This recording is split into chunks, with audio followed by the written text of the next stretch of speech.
ത്രിഭുവനങ്ങളുടെ ഈശ്വരി, സർവ്വലോകങ്ങളുടെയും ദൈവമായ ഭഗവതി, പ്രപഞ്ച സൃഷ്ടാവായ മാതാവ്, ആദിപരാശക്തി, മഹാദേവിയുടെ അത്യുന്നതമായ ഭാവം, പ്രപഞ്ചത്തിന്റെ രാജ്ഞി, ലോകമാതാവ് എന്നൊക്കെ ഭുവനേശ്വരിയെ വിശേഷിപ്പിച്ചു കാണാം.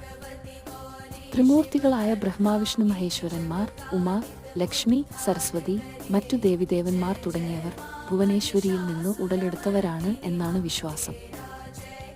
ശ്രീമാതാ, ശ്രീ മഹാരാജി, ശ്രീമദ് സിംഹാസനേശ്വരി തുടങ്ങിയ നാമങ്ങളാൽ ലളിത സഹസ്രനാമത്തിൽ സ്തുതിക്കപ്പെടുന്ന ദേവി ഭുവനേശ്വരി ആണെന്ന് വിശ്വസിക്കപ്പെടുന്നു. ദേവി മാഹാത്മ്യത്തിലെ പ്രസിദ്ധമായ നാരായണീ സ്തുതി എന്ന 11-ാം അധ്യായത്തിൽ ബാലാരവിദ്യുതിമിന്ദുകിരീടാം എന്ന് തുടങ്ങുന്ന 4-വരി ധ്യാന ശ്ലോകം ഭുവനേശ്വരി സ്തുതിയാണ്.